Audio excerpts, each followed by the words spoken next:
Hello friends, स्वागत है आपका अपना चैनल रेलवे स्टडी 20 में।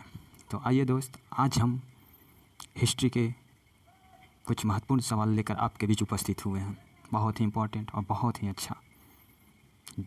तो आइए देर न करते हुए हम शुरू करते हैं। ठीक है,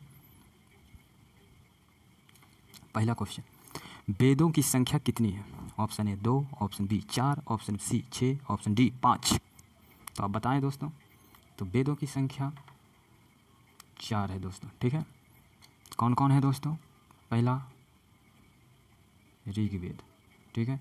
दूसरा दोस्तों यजुर्वेद। तीसरा दोस्तों सामवेद।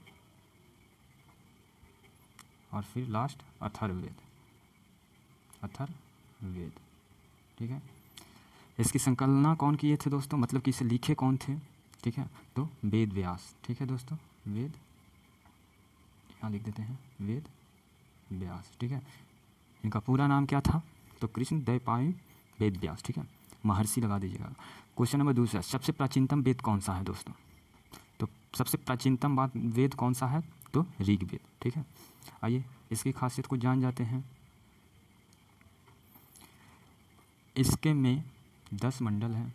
ठीक है, 10 मंडल, ठीक, 1028 सूक्त हैं।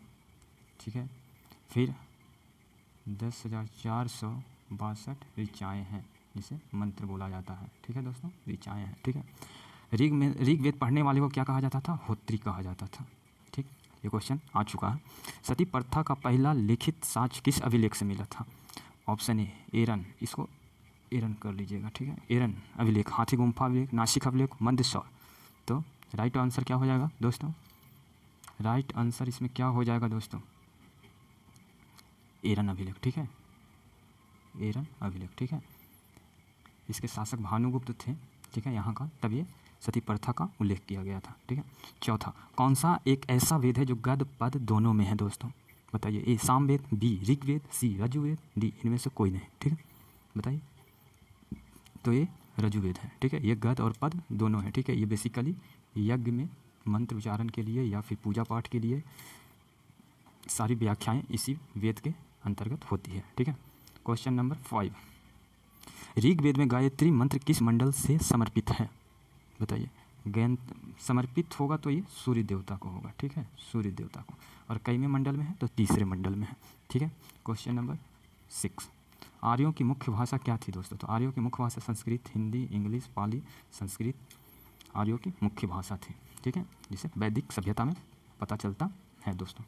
ठीक है दोस्तों, क्वेश्चन नंबर 7, महाजनपद का उल्लेख किस ग्रंथ से मिलता है? ये तो बहुत ही इंपॉर्टेंट क्वेश्चन है दोस्तों, इसको आप याद ही रखिएगा। ठीक है, याद ही रखिएगा। ठीक है, तो ये अंगुत्तर निकाय से है। ठीक है, जो बौद्ध की एक ग्रंथ है, उससे पता चलता है महाजनपद का उल्लेख। ठीक है, विनय पिटक, सूत पिटक, सब ये सब क्या है दोस्तों? ये सब बौद्ध ग्रंथ है। कल्पसूत्र एक जैन ग्रंथ है। ठीक है, जैन का ग्रंथ है, जैन धर्म से। ठीक है, रावी नदी का प्राचीनतम नाम क्या था दोस्तों? रावी नदी का प्राचीनतम नाम क्या था? विपाशा, गोमती, परुष्णी या फिर कोवा? रावी नदी का परुष्णी जो था, सी। ठीक है, परुष्णी इसकी सही नाम, रावी नदी की प्राचीनतम नाम थी। ठीक है, विपाशा किसे बोला जाता था दोस्तों? विपाशा ब्यास नदी को प्राचीनतम नाम था। गोमती गोमल को। ठीक है, गोमल। वेदांग की संख्या क्या है? वेदांग की संख्या कितनी है दोस्तों? तो दरअसल वेदांग वो चीज़ था जो वेद को मतलब इजी वे में समझने के लिए या उसे पढ़ने के लिए वेदांग की संख्या, वेदांग की रचना की गई। ठीक है, तो ये 6 थे। ठीक है, क्या क्या है दोस्तों? एक बार रिकॉल कर लें। व्याकरण, शिक्षा, कल्प, छंद, छंद के बाद ज्योतिष के बाद निरुक्त। तो ये आप याद रखिएगा, ये 6 पॉइंट दोस्तों। ठीक है, कभी कभी ऑप्शन में आपको मिलाने के लिए दे देगा या फिर 4 दे देगा, एक नहीं देगा, पूछ लेगा कि कौन सा इसमें वेदांग नहीं है, तो आप फंस जाएंगे।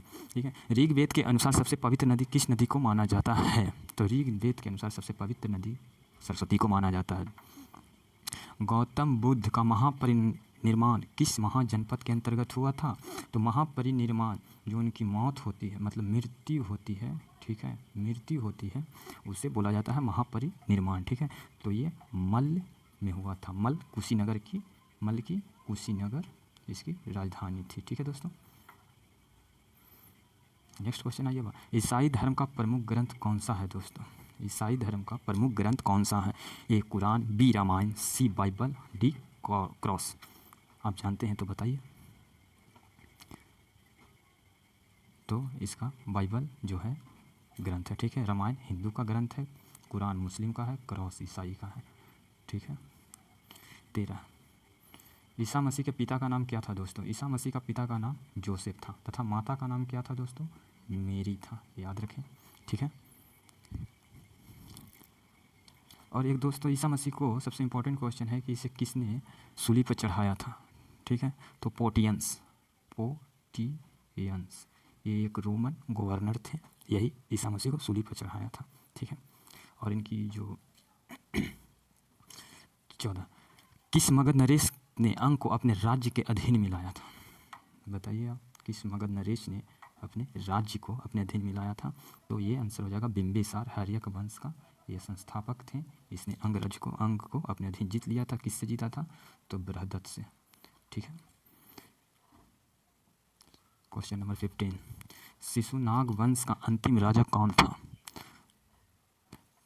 तो नंदीवर्धन जो थे शिशुनाग वंश का अंतिम राजा थे, ठीक है दोस्तों। नागदशक हर्यक वंश का अंतिम राजा था दोस्तों, ठीक है। चलिए ये बताइए सिकंदर के समकालीन कौन सा शासक था? इसमें तो ऑप्शन मिसप्रिंट हो गया है दोस्तों, मैं बता देता हूँ। सिकंदर के समय घना नंद था। आप जानते भी होंगे, नहीं जानते होंगे तो आप इसे याद रखें दोस्तों, ठीक है। नेक्स्ट क्वेश्चन आइए। किस शिलालेख में धम्म की व्याख्या मिलती है? बहुत ही अच्छा क्वेश्चन है दोस्तों। तो 11वें शिलालेख में धम्म की व्याख्या मिलती है, ठीक है। 13वें में क्या मिलती है दोस्तों? कलिंग युद्ध। 7 में क्या मिलती है दोस्तों? तीर्थ यात्राओं का उल्लेख मिलता है, ठीक है। तीर्थ यात्राओं का उल्लेख मिलता है दोस्तों, ठीक है। और 8वां में अभिलेख मिलते हैं। 18 चंद्रगुप्त मौर्य ने अपने अंतिम के दिनों में कौन सा धर्म अपनाया था? बहुत इंपॉर्टेंट क्वेश्चन है दोस्तों। जैन धर्म, बौद्ध धर्म, हिंदू धर्म या इस्लाम धर्म? तो ये जैन धर्म, ठीक है। चंद्रगुप्त मौर्य किस वंश का था दोस्तों? तो मौर्य वंश के थे, ठीक है। मौर्य वंश के सबसे पहला मौर्य वंश का संस्थापक चंद्रगुप्त ने किए थे, ठीक है। और जहाँ कहाँ इनकी मतलब कि क्या बोलते हैं इसे, जैन धर्म तो अपनाए थे दोस्तों। और कहाँ अपनाए थे ये, ठीक है। तो सरवनबेला कर्नाटक में, कर्नाटक सरवनबेलगोला एक गांव है, ठीक है। वहाँ पे 322 ईस्वी में इसने सबसे पहले गद्दी पे बैठा था, ठीक है। नेक्स्ट क्वेश्चन चंद्रगुप्त मौर्य ने किस गुरु से जैन की दीक्षा ली थी? ए भद्रबाहु, बी जमिया, सी स्थलभद्र, डी महावीर, ठीक है दोस्तों। डी महावीर, ठीक है। तो इसने भद्रबाहु से शिक्षा ली थी, ठीक है। भद्रबाहु जब जैन धर्म 2 भागों में विभक्त हो गया था, ठीक है। तो भद्रबाहु और स्थलभानु उनके अध्यक्ष थे। तो भद्रबाहु ही चंद्रगुप्त मौर्य को शिक्षा देने वाले गुरु थे, ठीक है। अमित्र घात के नाम से कौन विख्यात है? अमित्र घात के नाम से कौन विख्यात है? बिंदुसार, अशोक, चंद्रगुप्त या अजातशत्रु? बताइए दोस्तों। तो बिंदुसार, ठीक है। अमित्र घात का मतलब होता है, अमित्र घात का मतलब होता है शत्रु विनाशक, ठीक है। इन्होंने सबसे ज़्यादा अपनी मतलब सत्ता को जीता था या शत्रुओं पे सबसे ज़्यादा विजय प्राप्त किया था। इंडिका पुस्तक किसने लिखी थी? ए मेगास्थनीज, बी एवनकत्ता, सी सेलुकस निकेटर, डी चाणक्य? तो आप सभी जानते होंगे मेगास्थनी, जो चंद्रगुप्त मौर्य के दरबार में रहते थे, ठीक है। चलिए नेक्स्ट क्वेश्चन, और बहुत ही इंपॉर्टेंट क्वेश्चन। अशोक के शिलालेखों का खोज कब किया गया था? बताइए। 1750, 1850, 1757, 1837, ठीक है। 1750 में शिलालेखों की खोज किया गया था पी पैंथेलर के द्वारा, पी पैंथेलर के द्वारा, ठीक है दोस्तों, ठीक है। और सबसे पहले पढ़ा कब गया था? तो ये 1837 में पढ़ा गया था, ठीक है। किसके द्वारा? ये प्रिंसेप के द्वारा, प्रिंसेप के द्वारा, ठीक है दोस्तों। तो ये दोनों क्वेश्चन आप याद रखें, बहुत ही इंपॉर्टेंट है। ये पढ़ा कब गया था, ठीक है, और ये खोजा कब गया था, ठीक। नेक्स्ट क्वेश्चन पे आइए। सिकंदर का गुरु का नाम क्या था दोस्तों? ये आपको कमेंट बॉक्स में बताना है दोस्तों, सिकंदर का गुरु का नाम क्या था। ऑप्शन मैं दे देता हूँ। A option